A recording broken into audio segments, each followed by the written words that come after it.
Well, welcome back, everybody. I will do what I've been doing for the first two sessions and give a very brief introduction to our final speaker. But it's an honor to have Renee Churchy back with us. She was at a previous summit several years ago. She's a pediatrician from Philadelphia, and her career has really been focused on children and youth with special healthcare needs and their families.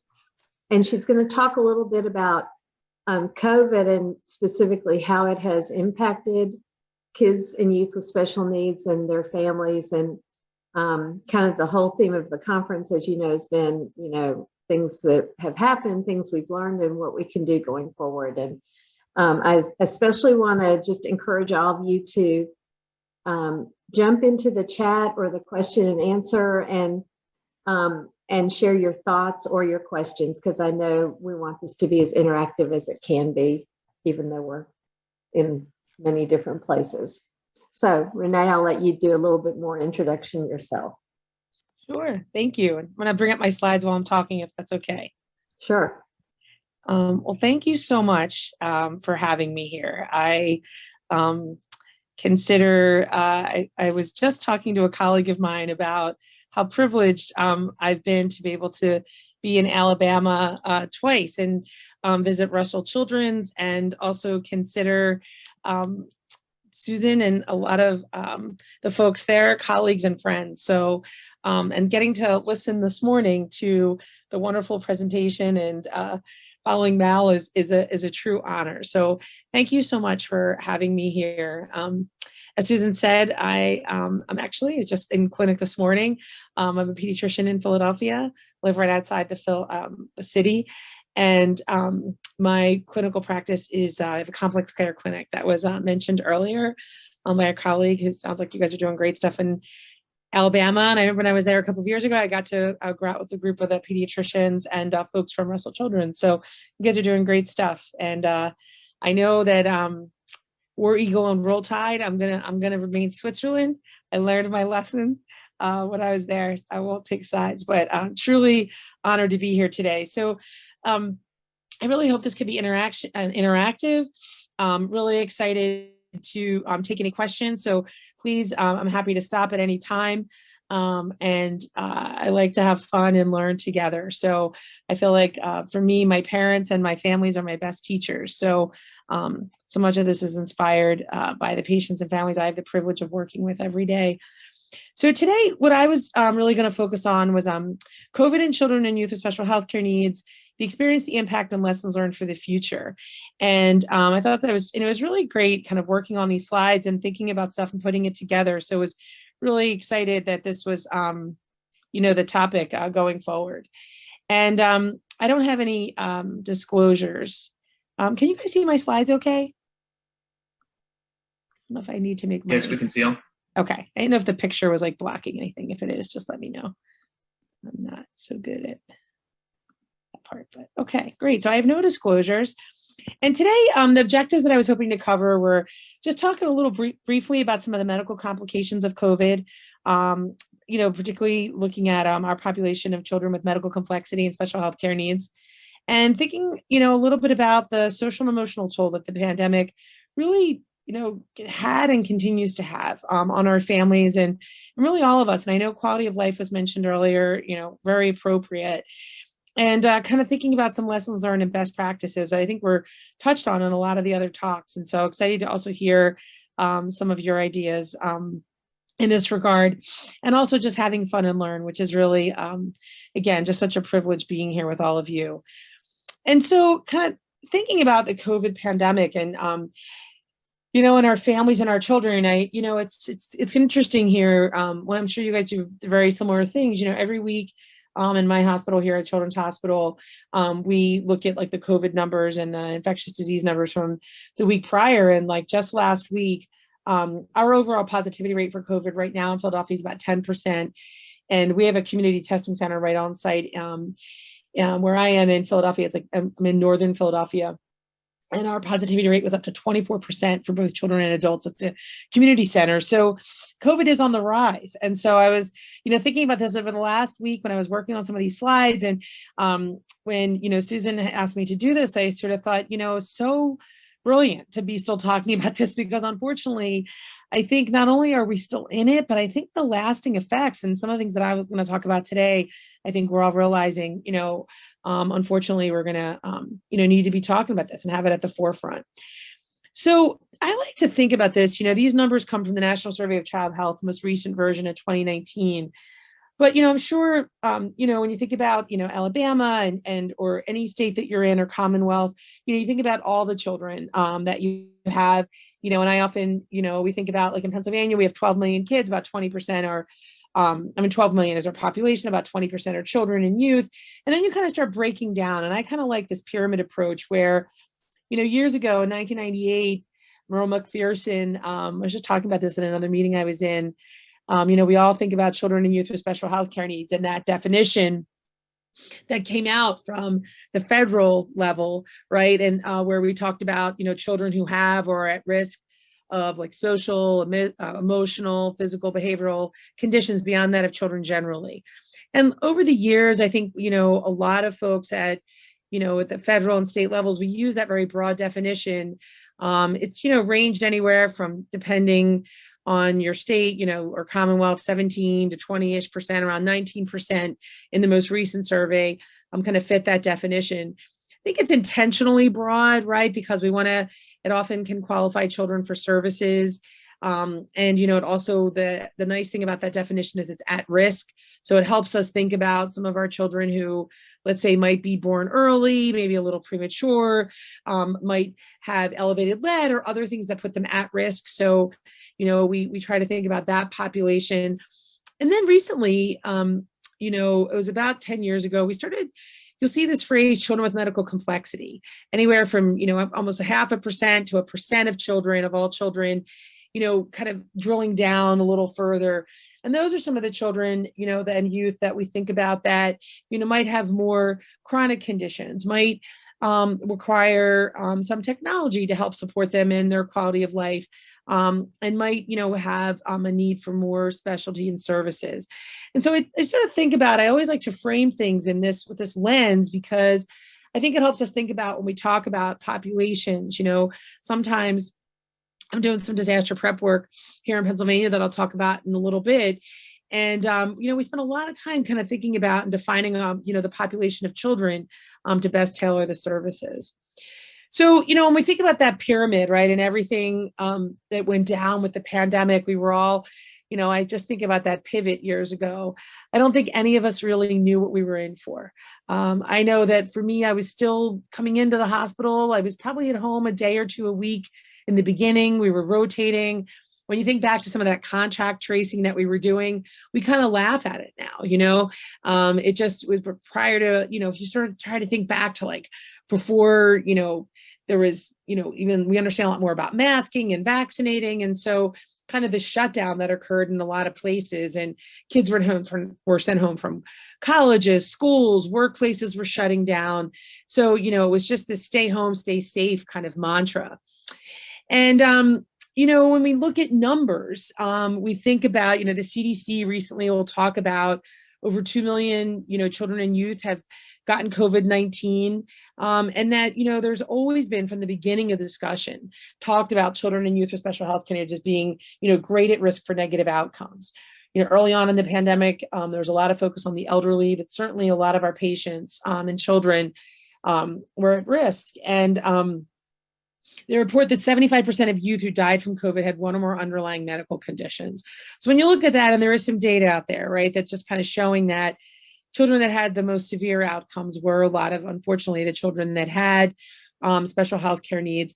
And there also was, some equity issues there, right? Because 80% of the deaths were among, underrepresented minorities as well. So there were a lot of things related to that in terms of access and care. So just some things for us to keep in mind. And then, when we think about children and youth during the pandemic, we think about, if you think about the definitions I mentioned, we're thinking about those children with medical risk. They had higher risk for complications. Even though if you think about my pyramid that I showed there, the top of that pyramid, or as the pyramid slopes up, smaller populations of children, but much higher stakes, right? And, I'm an adult with special health care needs. I'm a cancer survivor. I only have one lung. And so I've not stopped seeing patients throughout this pandemic. Anybody that knows me knows I kind of think of my one little lung as the Terminator. But I would be lying to you if I said that, this virus didn't scare me a little bit with my one little lung out there. Because when you think about those of us with chronic lung disease and underlying special health care needs, we know that this virus really takes a toll. And so I know that even in our own practice, some of our children, even early on, it was children with underlying heart and lung issues that really had some of the biggest problems. So, kind of thinking about that smaller population, but much higher stakes. I also think, and this was touched on in some of the awesome talks that I had the privilege of listening to today. What a great group and what a great summit this has been. I think, education, the virtual pivot was really hard. I mean, I think about, and for many of you with your children or clients, it really, I mean, for a lot of our children, going to school was, where therapies occurred, where special teachers, special instruction, happened. And a lot of our children needed more supports, whether it was, visual, putting a child with special health care needs, and any child for that matter, in front of a computer all day. And I, have so many families. I mean, even now as we're getting back to away from virtual therapy, I mean, if I had a nickel for every time a parent said to me, what is virtual PT? Like, I'm afraid I'm going to hurt my child. And we're seeing a lot of regression from that. And I think about even getting back to school, it's been a little more challenging. We've seen a lot here, and it's been reported a lot too, that, individualized education programs, IEPs, were kind of out the window. And so getting back that, families were losing those IEP meetings. There's a lot of lost time. And so it was hard even to have anybody to advocate to. And I think we're starting to see some of the return get back there. And so I don't know, I'd love to, hear if there were any complications or any, anything, from COVID that you've seen for children with special health care needs, and anything that, anyone wanted to share. We can talk a little bit more about that, but I'd love to see some of that. I'll try to see if I can. I'm gonna try to bring up the chat on my other computer, but that would be great to hear from you in that. Yeah, see, and someone was talking about their daughter living with restricted lung disease. It is, you really do have to be careful. And so some of those complications, I wanted to put on here, I actually came back to the slide many times because I wanted to share, I mean, a lot of this is in the news. And I don't want to, I wanted to kind of just have you guys have some information without getting too crazy medical here. But, what are some of the things that we're seeing? And, I'll tell you that literally just 2 weeks ago, I diagnosed one of my patients with type 1 diabetes who had COVID. And, it's we are seeing I feel like, talking to one of the endocrinologists here, she's like, they're seeing this huge spike right now. It's just starting to get reported in the literature of kids that had COVID-19, and they're trying to sort out what is it that's tipping some of them over the edge to get diabetes. And so that has been reported, the type 1 diabetes. I know it's lower there. I think a lot of that's been in the news is the MISC-C, you've heard, the multi-system inflammatory syndrome in children. And that's really this condition where, different body parts, the heart, the lungs, kidneys, brain, skin, eyes, the bowel becomes inflamed. And, it sort of depends, again, children and even adults, your youth, sort of depending what some of the underlying issues are. MISC-C can be, often pretty short-lived, but it's a real phenomenon that we're seeing. We're definitely seeing, headache, prolonged headache, which is really clouding a lot of our workup and headache of kids in general. The fatigue is really long and sustained, kind of leading into a lot of the mental and behavioral health conditions, because just fatigue beyond, what we would normally see. And just this idea for anyone who's had COVID, just this like mental fog, that there was a talk that I was in where people were even talking about, if you could even do, in the sports world, they do something called impact testing, where you do a cognitive test, and then you have that in case, God forbid, a child gets a head injury, and then you would do the test after to see if there was any type of a concussion. we use that in medicine. And they were saying, it'd be interesting to kind of see some of these things that when you have that baseline data for children, when we are seeing some of this fog. And I always worry, for our kids, because, I worry sometimes that when people don't understand, whether it's in the educational system or the recreational system, we know that children and youth with special health needs sometimes are misunderstood. And if they are, maybe acting out a little bit more, or maybe they're having a harder time paying attention, just understanding what that could be related to is really important, so that they're not, that there's people have more patience with them, and also just, maybe they might need some extra supports in school, and just, recognizing that this could be, on the heels of kind of getting back into school where kids have lost some time, just a consideration. The development issues are real as well. One of the things we're really seeing is, although while a lot of, early intervention services and even therapy services, a lot of the industry tried to go virtual, as many of you can probably attest from either receiving, whether it's your, children and your agency.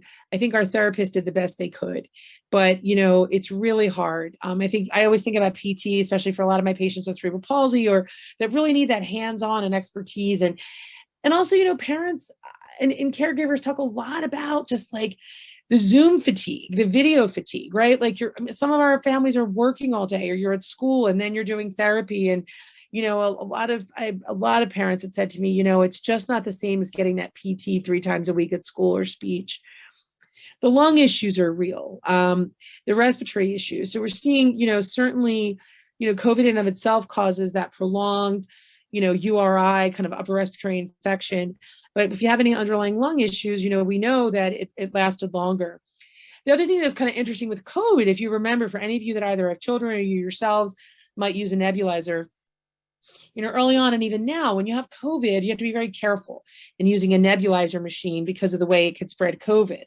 But if I could tell you of someone who has chronic lung issues, when I'm down for the count, even though I have an asthma pump, there's nothing like a neb treatment. And so it's been this interesting thing. And with a lot of my patients, a lot of parents, we've been talking about that. It's kind of like this crazy, sort of chicken and egg, where you need a neb treatment a little bit more, but you have to be really careful. And for children, especially, you have home nursing or parents or caregivers giving a treatment, putting themselves at risk.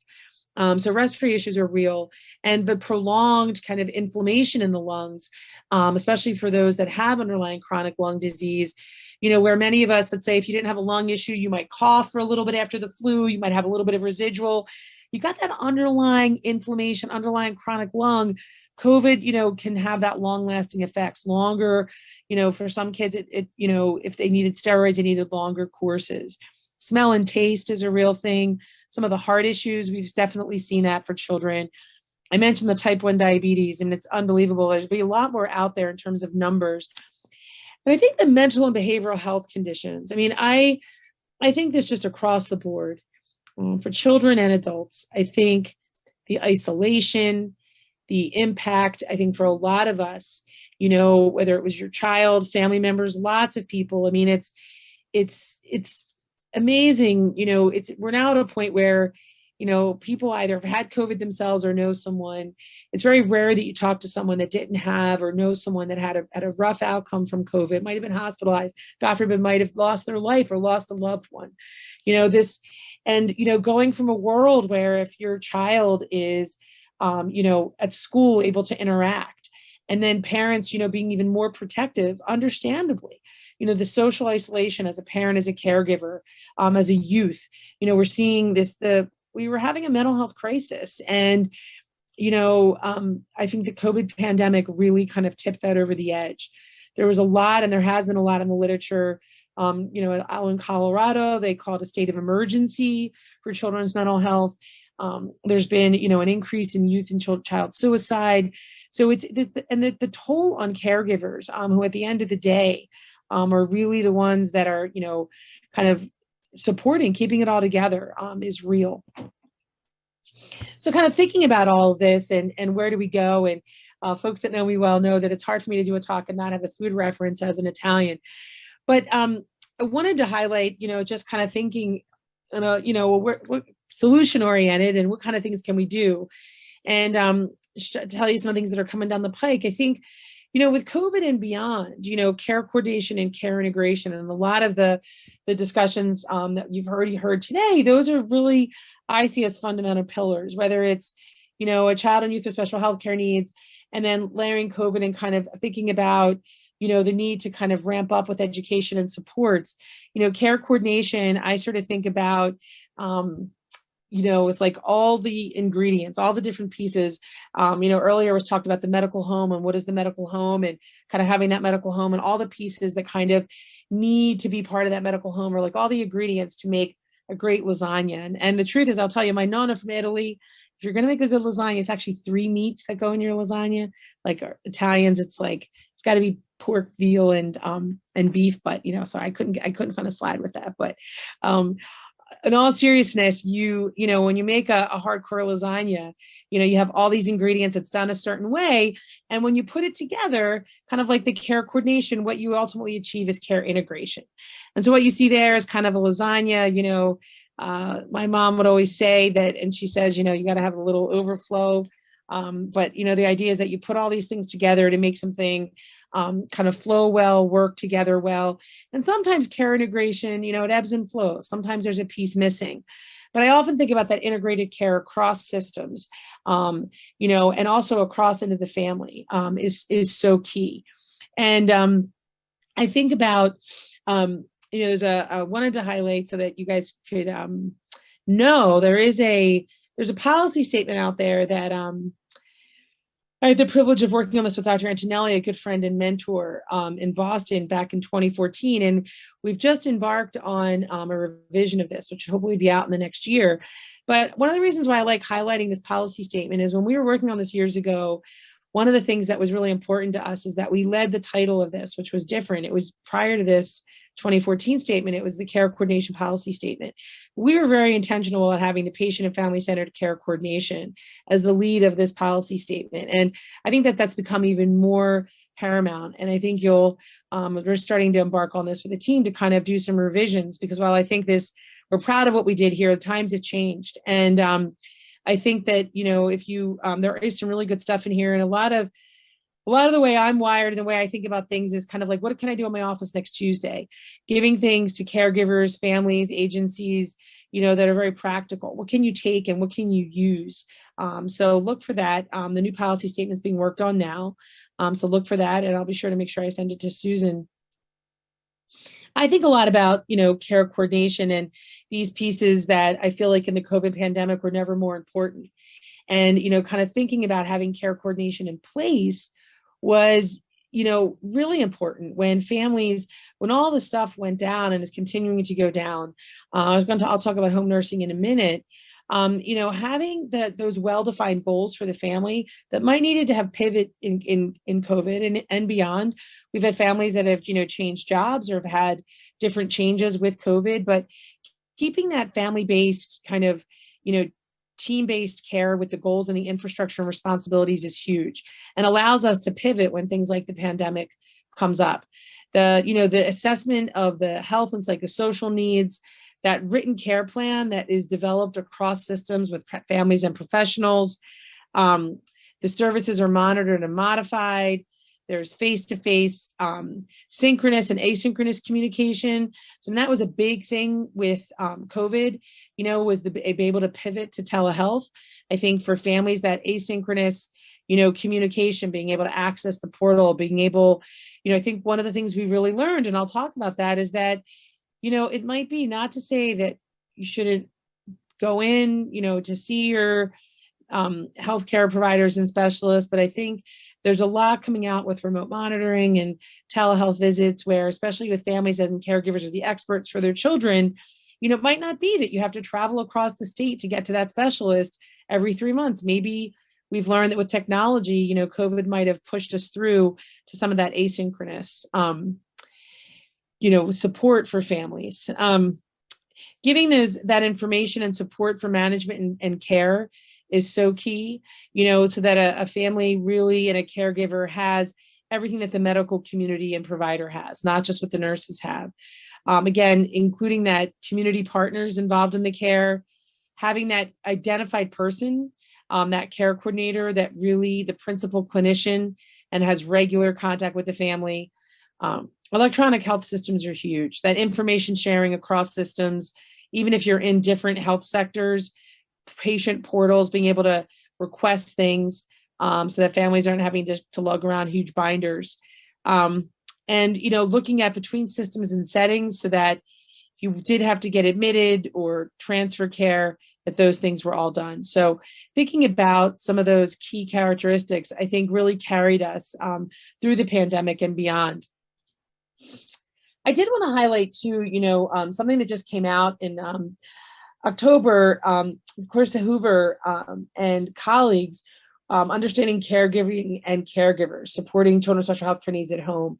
And I really feel like the work that came out of, there's a whole publication series that came out around this article and others. And one of the things that really was highlighted in this particular article was the issues around research, which was brought up earlier too.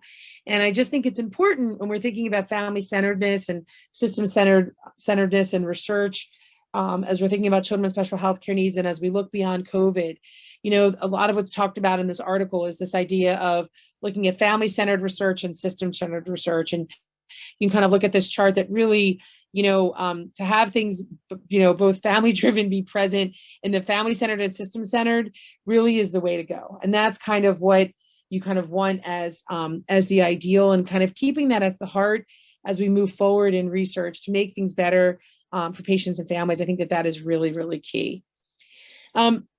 I wanted to kind of think a little bit about and pivot a little to the impact on families and communities with COVID. And I think that, I imagine that many of you, if you're willing to, to share or put in the chat, or, the emotional and social toll that the pandemic had on children and families. I think oftentimes as caregivers, I often think like, who's caring for the caregiver, right? Because as a mom myself, we put our children before ourselves, and see that all the time, even in practice, that, caregivers are, during the pandemic, I think we're all just trying to survive. And I think a little bit about, and this is a schematic, is a little bit of an animated slide that I have here, but I think about, the caregiver and kind of what happened during the pandemic and beyond. And you might relate to this and say to me, Renee, this is all the time, but I sort of think about this. And, I think that, I had a mom about a year ago that it just, again, as I say, my patients and my families are my best teachers. And, I often now, I always start my visits off just seeing how families are doing. And we spend a lot more time in the beginning of the visit just kind of recounting. I've now probably seen most of my patients since the pandemic, but that first time, and I had a mom that kind of just talked to me about how many identities she felt like she had during the pandemic. And, and I remember so vividly her saying, I had so many identities, but the least amount of support, because, she had elderly parents who couldn't come and see her, and, and just all her other kids were home on school. And it was just really powerful. And I thought a lot about it and kind of tried, I'm going to pale in comparison. I have a couple versions of this kind of thing, but I hear her in my head in that experience where, and this is just my visual representation to kind of encapsulate what I felt like she was saying, that she was a teacher, she was the care coordinator. I hope you can see that, obviously the caregiver. She did coordinating transportation. And for a lot of our families, and where I am in Philadelphia, during the pandemic, a lot of the transportation companies were shut down. Families that used public transportation were much less comfortable doing it, even when it was up and running. So that became a big barrier, and still is for a lot of families. I think I touched on this too, physical therapists. So families were becoming therapists. They're a nurse. We'll talk more about this, but I imagine like us, home nursing, there were so many issues with home nursing during the pandemic. So often I think families as caregivers are, they are nurses even outside of the pandemic, but when the nursing shortage, which is still going on, and home care became an issue, it's just,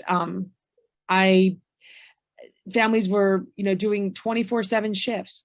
I had two patients who, whose family and their child got COVID from a home care nurse who didn't know they were positive. So a lot of families, either by choice or by necessity, because, if they were relying on home care nursing, they couldn't get shifts covered or they didn't feel safe. And what I often say about the nursing is, in the hospital where I am, we would never have a nurse work 24 hours a day, right? There's like rules about how long you can be on shift. But for families and caregivers, those rules are out the window, right? You essentially could be on 24/7 for weeks at a time because you do anything for your child. And for some of our youth, it's not like you can just, getting trained on how to use feeding tubes and respiratory equipment and oxygen. It's not like you can just have anybody come in your home and do those things. So it's just really, it's being a nurse was something that really happened during the pandemic. Doing that, many families are kind of the champions of their children's IEPs for school, but kind of not just, a lot of families found themselves operationalizing them and still do. And now kind of unearthing them or making sure that we can get back to getting them on track. Kind of thinking about, being the behavioral health specialist. So for a lot of children that might have maybe been getting behavioral health supports in school, families were doing that at home. Families are coordinating medication, going to pick up the medication. We had a lot of issues here in Philadelphia during some of the issues that our city was having. A lot of the local pharmacies were shut down. So we had kids with life-saving medications, families couldn't get them. So we were doing a lot of work with our community health workers our hospital pharmacy stayed open, and we were having folks deliver medication to some of our families whose children had, needs for medications that were, life-saving. Therapy. And, at the end of the day, whether it's a mom or a caregiver, that's really, for many of us, what our identity is. But when you think about, there's so many more that I could layer on here, but I just often think about my patient and, her mom kind of talking about this and just how much this is to kind of take on. And also, I often, sort of say that I've said this in other talks. I say to parents, or caregivers that, especially when I'm first meeting families and they're first coming home from the hospital, especially like maybe if they're coming home from the NICU or maybe their child recently has a diagnosis. And I say to them, like we sprinkle pixie dust on you and now we're telling you you're a nurse. And, I always say, like, for me, I went to medical school and I did a residency in pediatrics.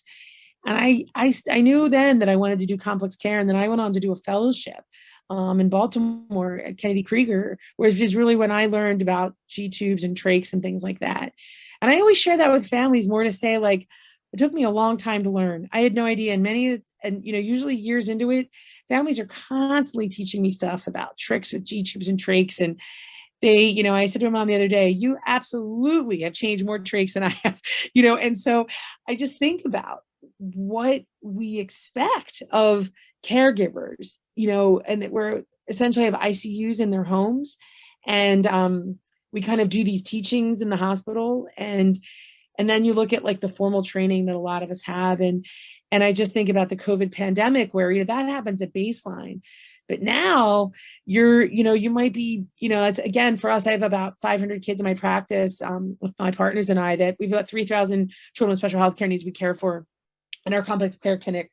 We've had our clinic since 2004.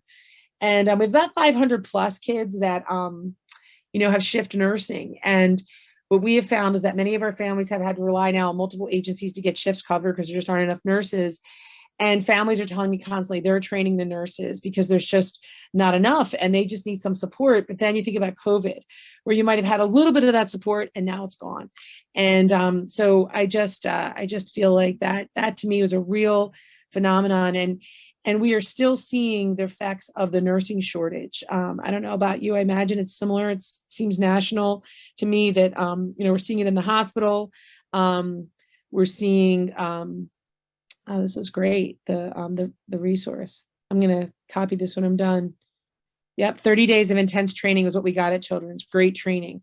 It is. And that's actually great that you got 30 days. There's now one of the things that we're looking at a lot is like simulation training. I think we're getting better at it, at helping train families, but it's intimidating, right? Like where you're like, okay, we're going to teach you how to change this tracheostomy. It's life-saving, life-change, and I tell parents all the time, like my heart rate goes up when airways, when there's a little guy or a little girl or a bigger guy or bigger girl in my office, a patient with an airway. I am on, I mean, I'm always on edge, but it is, and families are just humble me every single day. And I just think, with the pandemic, to kind of go from having any supports to almost none, that's just, it's emotionally, physically, mentally taxing. And many parents and caregivers also have other responsibilities. Many of my families, I'm sure as yours, their child with special healthcare needs, or youth with special healthcare needs might not be their only child.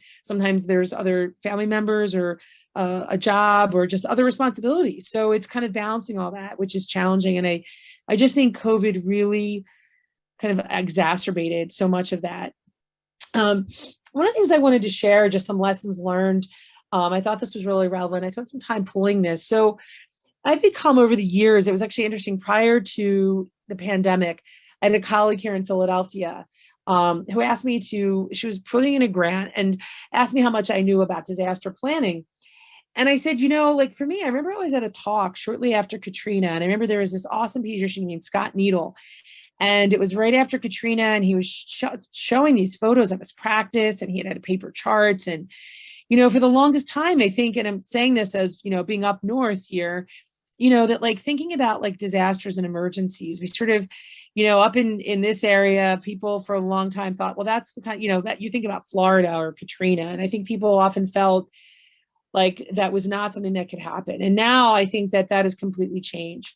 And she talked to me a lot. She taught me so much. And we got involved in this project where we looked at, and I'm happy to share the article we worked on. Her project was looking at who do families go to during emergencies and disasters? Who are their trusted resources?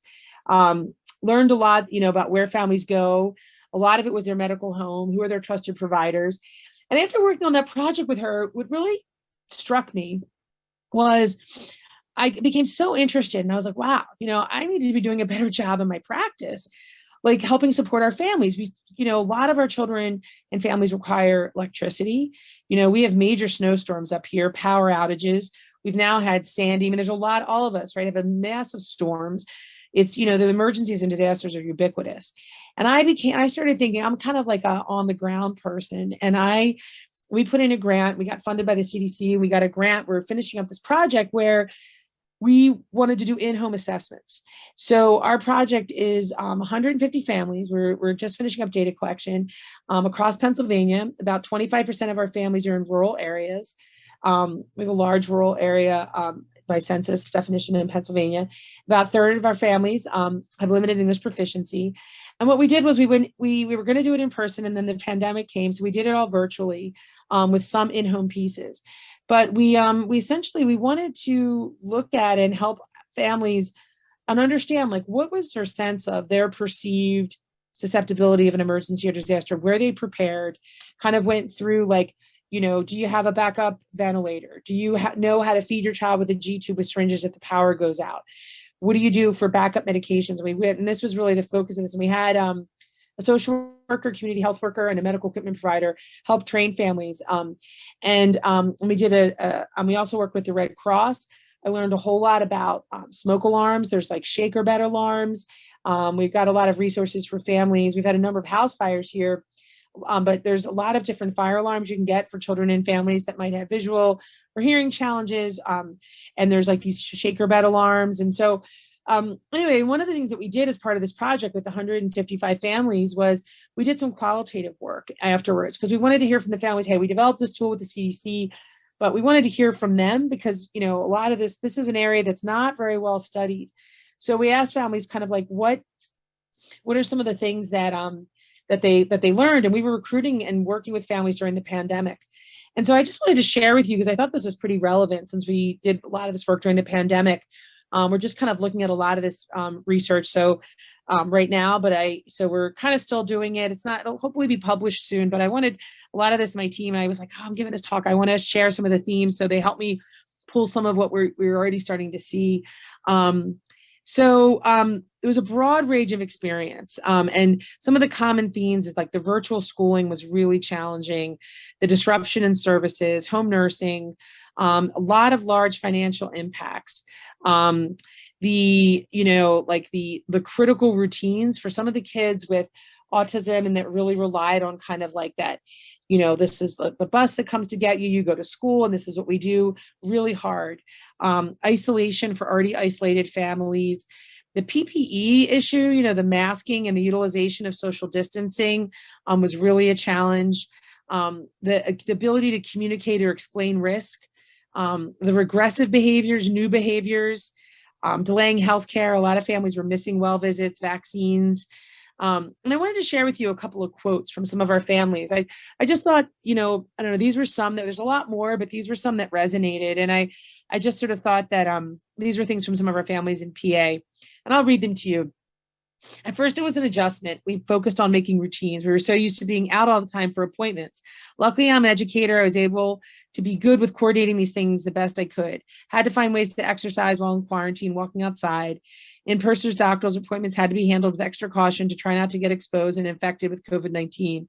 We started to change clothes and bathe after hospital visits. It has all felt very tedious and tiring and stressful, worrying about if anything goes wrong.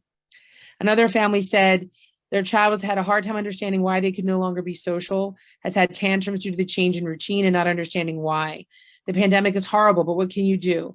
It changes everything, but you just have to adjust. I'm able to stay upbeat when I'm tired. I just try to stay on top of it and I keep going. That was from a dad with a teen with autism. Another mom of a teen with vision impairment and relying on nonverbal communication said, it's been kind of okay. There's the welfare and social service offices that I need to go to, but I can't because they're closed.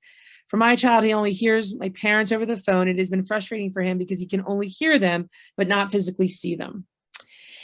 Then another mom said, he's supposed to be getting PT, OT, and speech. With COVID, everything is slowed down or shut down. It's really frustrating that the services my child needs have been negatively impacted.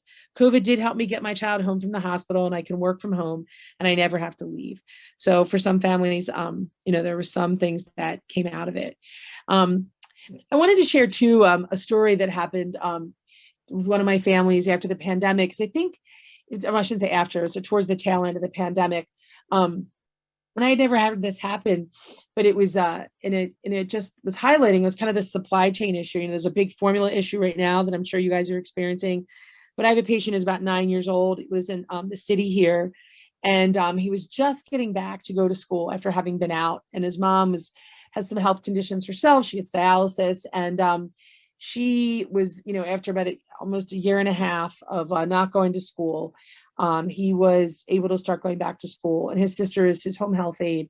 And they had this routine prior and had been about a month back into school. And they bring his wheelchair, kind of looks like this, out of the house. They know when the bus is coming and they sit it out. And then his sister helps carry him to put him in the wheelchair because they don't have a ramp to get out of his home. And it's a custom wheelchair. He's a non-ambulatory young man. And he's unable to ambulate. I apologize. The mom went back into the house and came out and the wheelchair was gone. So someone took his wheelchair. And it was devastating. It was devastating. This mom, she called us, I had never had this happen, like an emergency replacement. It was the only one he had. It was custom made. No one would give you a loaner because of the liability. A lot of people in the neighborhood were going around trying to find the chair. It was never found. In order for us to get an emergency replacement, because they're so expensive, we had to get a police report. It took the Philly police almost a day to come to get mom to get the report we needed to file it. We had a great custom wheelchair company at New Motion that was trying to get it in place, but it was so upsetting. I mean, this would have been upsetting at any time, but I remember talking to his mom, she was sobbing on the phone. She was like, he was just getting back to he had regressed so much without physical therapy, just getting back to school. And now he's going to be out of school another 2 months till we can get the chair again. And, and we talked about it a lot. And she's like, I feel like, I really think the reason the chair got stolen was because of the pandemic. There's just a lot of people that are desperate and there's a lot of things that are going on. It's hard to imagine what someone's going to do with a custom made wheelchair. But, I think about those kinds of things, right? Like life happening, but she kept apologizing to me afterwards. She didn't need to apologize, but she just said, I even feel like my response to this, and just, if he hadn't been out of school for so long, maybe it wouldn't seem like it was such a travesty to him, So I just think, to me, it's just a story that just highlights, where even things that are happening that are just so unfortunate, just seem a lot worse. I I talked about this a little bit, the isolation, the fragility, and the socialization that occurs at school for a lot of kids, and the mental health supports, and sort of this, again, this chicken and egg, where even if, it's much harder. There's a lot written about how some of these families had like these pods where they, but that was a much harder thing to do for children with special healthcare needs. So they're really, it's a lot harder for families to kind of create those spaces. And certainly for caregivers, the mental health, the employment, a lot of families, without home nursing or having, they had to rely on themselves to teach their child or their youth. It had impacts on their employment, and for, families worrying about insurance and things, and the one-on-one needs that a lot of kids had during the pandemic. So I wanted to pivot now into just some lessons learned and some best practices, and just, share some thoughts, and would love to hear, some of your thoughts as well. I just think this quote is so appropriate. Plans have changed, life looks different, and now we're all figuring out as we go. And I feel like that's a lot of what happened during all this. I think that that really was kind of how it has felt, and continues to feel in some ways. And I'd love to hear, maybe we can do some at the discussion, some of folks' lessons learned, because I'm sharing some of what we saw. I shared a little bit from our home assessment project we're doing, but I think I'd love to hear from some of you. I think, infection control and PPE and children with special healthcare needs was a really big thing. And we talked about this a lot. I am really privileged in my practice to get to work with some really awesome psychologists. And one of them made this really great video. And there's a lot out there. I'm happy to share that video, and there's some others as well. But helping, children, especially those that already might have, it's like, some of my family said, we're just getting to a routine of toothbrushing, like wearing a mask for some kids is really challenging. So to just say like, okay, you need to, wear a mask, it'd be really, something that I think we need to think about and support our families. The sensory issues. Also, we know that, whether you're an infant or for some children, like lip reading is really important. So wearing a mask really was a challenge for some children. The cues that you can give, for as we all communicate, but thinking about how some of our youth with special healthcare needs kind of rely on that. And, children with intellectual disability, and kind of helping them, understand it can be very, we were, for even all children, just the idea, people wearing masks can be very scary. And so this idea that, folks can be patient, need to be patient and consistent. I feel like the masking and the vaccination, and it's really obviously has become a bit of a political thing in our country. But I've had families tell me that, people sometimes, if they just couldn't get their child to wear a mask, that sometimes that came with judgment, that someone thought they were being a reckless parent and things like that, which obviously is not not true. Thinking about, video and supporting children using, making PEX boards to kind of help families. I had some kids that, families that said they kind of put on like, but now we're going to put on our mask as part of the routine. So working on those storyboards, and even mask modifications, for a lot of kids, kind of wearing them around their ears could be really challenging. So thinking about, ways that children could have face shields or things that might not be as, trying for them to keep them on. So this idea of modifications was something that a lot of us kind of talked about. So, having a loose scarf or a loose face covering, this idea of a face shield for some kids and youth with like a kind of like a headband approach. And even if you wanted to use the traditional mask, kind of having a loop behind the head as opposed to going around the ears is something that we found a lot of kids. And there's a lot of therapists that kind of have developed some of these things for some of our children and youth, which, could really, for some kids, this was life-changing, because if they wanted to participate in things, or a therapist wouldn't come unless they could wear a mask, this really allowed them to be able to participate fully in some things, and hopefully we'll continue to do that. And so, this uniqueness, the need for therapies and therapists, right? Because there was this whole 6 foot rule. So, how are you doing therapy with someone who is, 6 feet away. Sometimes, you really need to be up and close and personal.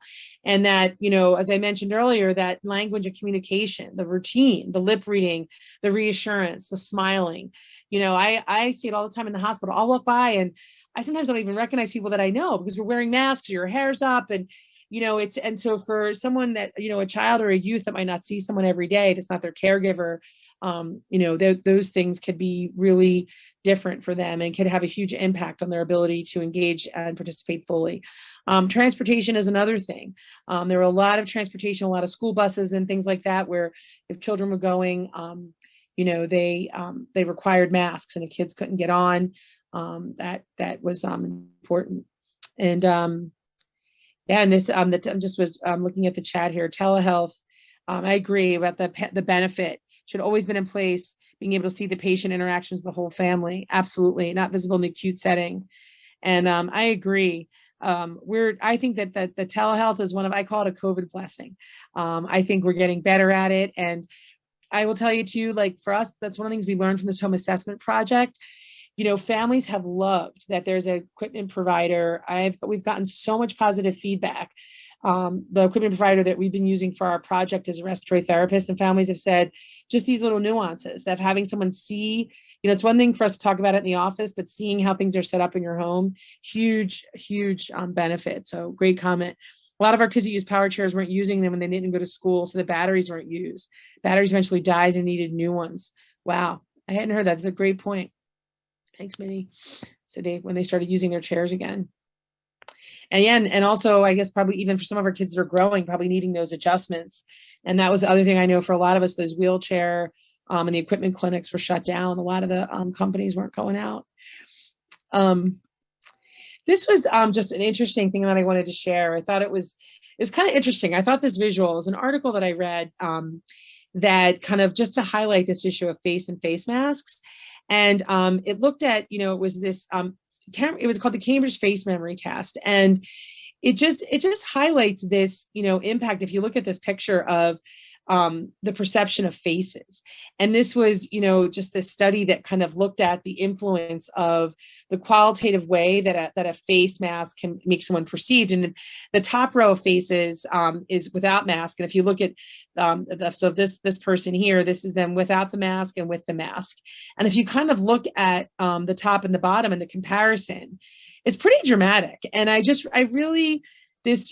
did this whole assessment, and the study itself was just really interesting to me because it highlighted even in adults how that perception changes and the changes in social interaction that were sustained in the study. And then, then it leads me back to for our children, how important it is, and even using, certain colors or, and for certain kids, maybe even the type of mask. I know some people like decorative masks, those can be very distracting. And so just kind of thinking about what and how we use can be really important.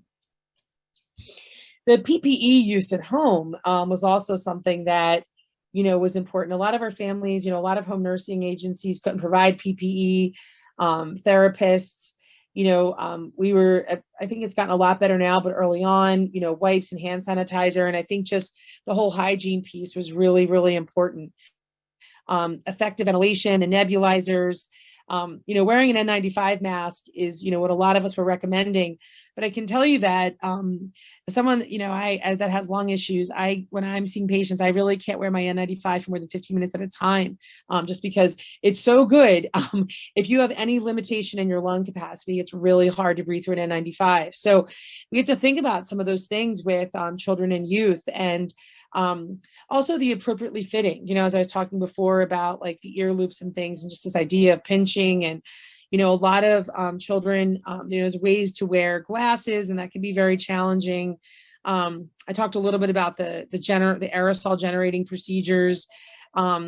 So, and just this idea too, for a lot of families that had to work and were coming home and exposing their children and their family, it was just a lot of hard decisions to make. And I think the PPE's gotten a lot better, but we're trying now even to make sure we order gloves for all of our kids when we can get it through medical equipment, and do anything we can, because the cost of some of these things for families has been really challenging. So what else did we learn from COVID? I think I mentioned this earlier. I mean, I think telehealth is just so key. I mean, I think that we certainly need to see kids, but a lot of us in the complex care space are thinking a lot about the frequency. I can tell you in my practice, and we always have said we see kids way more frequently than it's recommended by Bright Futures, because we're needs, we want to check in with families, but we realize a lot of that checking in and the need for more than once a year visits. We've talked a lot about this, as has other folks. If you see kids every 3 or 4 months, could you see them in person once a year or twice a year, depending on the need, and do the others video visits? The technology's gotten so great. There's ways with some of these apps where, a family could get pinged. You can do it from your smartphone, seeing the family where they are. I know for a lot of families, just transporting or not having to miss school, and making the most of the in-person visits. So coordinating it so families can get an in-person visit and kind of, one-stop shopping, line up all their other specialist visits. We also have learned a lot with things like home scales, getting families home. If we're worried about weight, we were able to order home scales through medical equipment companies. So you could, families could learn how to weigh and measure. And, things we were worried about, we could do as long as you had that scale. It might be a little different than I have in the office, but it was all about the change. Remote monitoring is another thing that's really getting it's still pretty new, but it's out there, looking at G-tubes and trachs and ways for us to help remote monitor and get, information from ventilators or feeding pumps so that you can then, talk to your clinician over the phone. And this idea of shared decision-making in practice. I talked a little bit about this. I wanted you guys to have some of this in your handout, but just this idea of the nebulizers and the MDIs, and just, knowing that I think we have families giving these treatments at home. I'm sure most of you, if you have children that need, nebulizers or have asthma pumps and things like that, we were talking about this. We tried having a lot of handouts in my office. We talk about this all the time in the hospital, but families are more often than not, they're the ones giving these treatments and stuff at home. So making sure that you kind of know, who can continue the home nebulizers, how to do it. Sometimes I think we don't always do a great job at sharing that information with of families and caregivers at home. And tracheostomies and ventilators, supply chain really has been, it still is a challenge. I'm kind of surprised that the current formula issue hasn't gotten more national press. It is a massive hardship for us, certainly for infants, but for a lot of our children that require formula for feeding tubes. I have never seen this in the 22 years I've been practicing, families with specialty formulas. I was on call last week and I had one of our patients' mom call me, and the equipment company they weren't getting their shipment from the truck. And she had no formula. We couldn't get it. And she just started giving her daughter Pedialyte for 2 days. And her daughter was 12. And she's like, it's 2 days of Pedialyte. She called me hysterical at 10 o'clock. And we met at the hospital and I was able to give her a couple cans and it's just, I've never seen anything like this. And, we're pivoting kids to formulas. They've been on enteral formulas through their feeding tubes that we know work, but we can't get them. And I was talking about this recently with some colleagues here at the hospital. I mean, I may or may not know that Abbott, which is a formula company, I think it was in Michigan, was their plant. They had an infection. They had to shut down. But I think we were already experiencing some supply chain issues with COVID, with workers, with trucks, with just the ability to get things in the hands of folks. And that really tipped us over the edge. And the formula issue, I don't see that it's going to get better immediately. There's a lot of discussion out there about what we're going to do.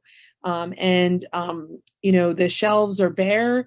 There's a lot of price gouging where people are selling, cans of formula for crazy amounts of money. And who I see this affecting the most are children with special healthcare needs, because if they require specialty formulas because of their feeding tube or allergies, for typically developing children, you transition to whole milk usually at a year. But we've seen this, in our practice, we have about a little over 600 children that have feeding tubes, and even some that don't have feeding tubes but still require, some specialty milk to drink. This has really been the worst crisis with formula I've ever seen in my career. And I think this is just kind of the culmination of the pandemic. So thinking about emergency supply of medications, the formula is one piece, but also one of the things we worked a lot on our home assessment project is We've been working a lot with our Medicaid. It hasn't been easy. COVID, there were a lot of lifts on getting 3-month supplies. So we've been really lobbying hard because for a lot of families, they can only get 30 days. And when you look at the disaster prep world, what they recommend is that you have an extra 7-day supply of life-needing medications all the time. But how do you do that if you can't, if the insurance only covers a 30-day supply? So we're trying to do a lot of lobbying there so that families can always have what they need if they need to shelter in place. Sometimes you're sheltering in place because of rain, mud storms, right? The snow. So those are real phenomenons that affect all of us. And I just wanted to highlight, I wanted you to have, the shared decision making.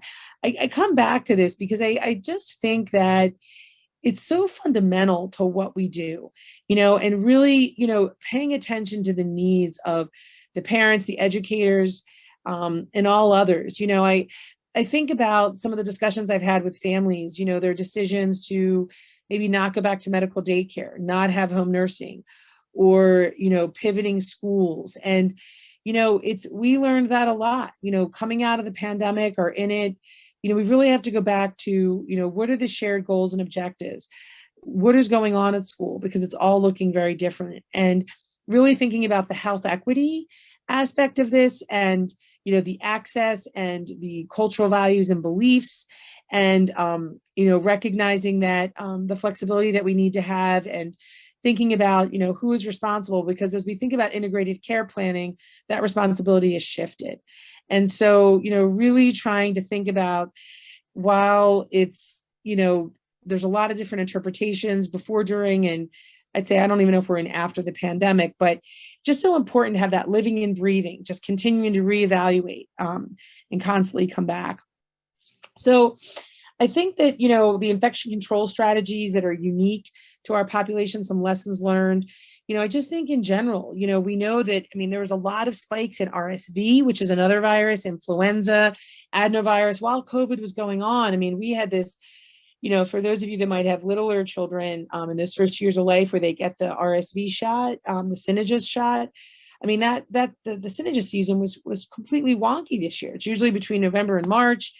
It wasn't just COVID. Families and children were getting exposed to all kinds of things. So just kind of thinking about, that environmental risk exposure, that a cold or, an upper respiratory infection for a child with special healthcare needs is important. And so really trying to understand where those things come from, and, look at that, just being a little extra cautious, looking at that, all the environments and balancing the risk reduction, and just that kind of reevaluating the accommodations to help support families and children. I also think, I've had a lot of families that have chosen to not go back to school or go back to school. Some went back to school earlier. And I just really think, to me, it's back to what is right for that child and that youth. For some families, they were hey, if that therapist isn't there, that teacher, I'd rather just stay home. Some kids did hybrid, but just, this idea of, maybe you need more supports depending, and kind of reevaluating, offering virtual options for things, and recognizing that for some kids, it's the therapist, the therapy, and what that screen time, what that impact of that was. And again, just also thinking about in-person instruction and making sure that, the surface cleaning, the hand washing, the distancing, the ventilation.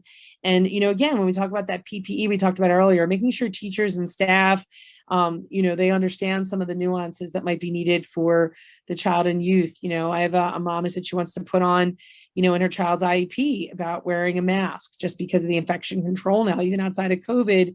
She feels like this will protect her son better. And sort of thinking about, we've had a lot more kids that have wanted to have more aids and support in the classroom. And, this return to school, I think the lesson learned, the importance of an individualized education program, the 504s, really thinking about the needs of that child, a lot of new teachers and therapists, in the education and nursing sphere, we saw more retirements than anyone anticipated. And again, I think it just comes down to family choice and, where they want to go and what's best for their family and their child or youth. And so, just again, this is really just, some guidelines and things that maybe, as we think about supports for families. And, we've had a lot of letter writing that we've done for families with respect to their work, allowing them to work from home more, thinking about, specialized transportation, thinking about things like, for families that were those priority hours, like for the elderly, but we really, often had a lot of our families, if they had to go to the supermarket and things like that, want to do that as well, because they were also exposing, thinking about, the utility support that families need. We talked about telehealth. And so you really need the Wi-Fi and the bandwidth, in a house. You think about all these, like a bunch of children on Wi-Fi for school, and then therapy. So thinking about those things, renting, transportation, the public transit that I mentioned, a lot of, having that be crowded or also just maybe not be safe. And just thinking about, those areas where you can have that outdoor space, while also promoting, ableism and inclusion. And so, I think that continuing to kind of look at all of these areas that we've talked about and kind of lessons learned, I think, I see these things as kind of extending even beyond the pandemic, like the telehealth, inpatient settings, doing a great job for that transition. We thinking about home modifications. If you're spending more time at home, families found, maybe more of a need for having that, handicapped accessible bathroom. Thinking about the things we talked about with medical equipment, extra supplies, the transportation I mentioned, the need for care coordination, and the habilitation and rehabilitation services and therapies.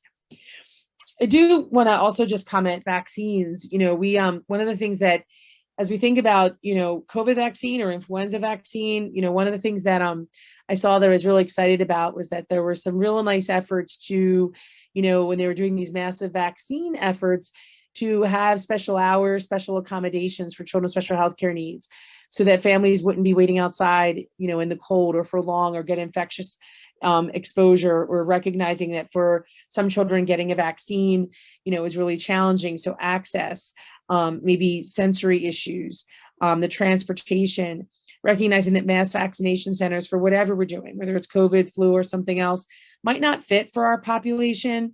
Thinking about, drive-through or practitioner offices, or if there's a way to do home vaccination, thinking about language and communication. We're working on this in the disaster space. What happens in the event of emergency, a fire? Here now, you're going to get vaccinated, and just giving children that chance to understand what's happening, as opposed to just like holding them down with 3 people they don't even know. And again, just thinking about, having that appropriate ventilation and, protecting them whenever and wherever they are. I alluded to this earlier, Dr. Chernak and Mr. Hipper, who we did this, this was the preamble to our home assessment study. One of the things that we learned in that work was that, one of the questions we asked was, where do families for children with special health needs go for information in, the case of emergency? And the medical home is really one of the most trusted resources. They certainly got things, from other parents, other caregivers, and on social media from other parents. But for some of the medical information during an emergency, they went back to their medical home. So the importance of that medical home and that trusted access is key.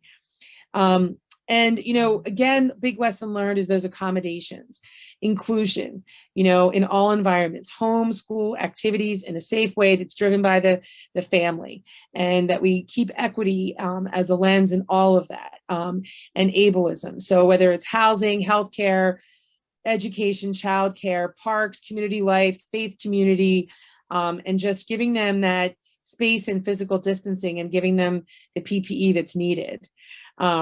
And so I mentioned this, I think, the home care and, just this, I talked about the PPE, the missed shifts, the staffing, the closing, reopening, nurses. We know that, especially the second variant, folks were carriers, especially folks that might be vaccinated. They could be spreading COVID and not know it. You could be asymptomatic for a couple of days. The training and support of nurses, a lot of agencies needing to deploy nurses that maybe aren't as trained up, just to try to help support families. And, just this idea of the vaccination of the caregivers, certainly home care orders. We were really seeing on our side, on the practice side, a lot of the agencies, there was a delay A lot of things were shut down, but then there was this huge groundswell of trying to get the orders reconciled and getting things restarted, and a little bit of delay. And a lot of us are kind of working our way out of that.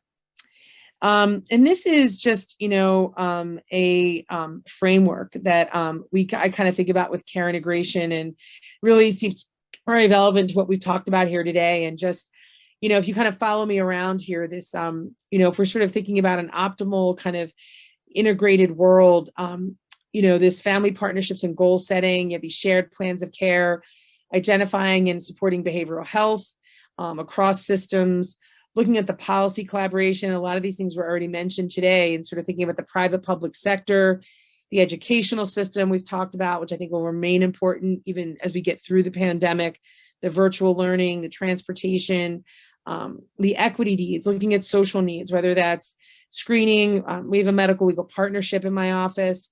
Community health workers were really a lifeline for us, kind of getting out to families.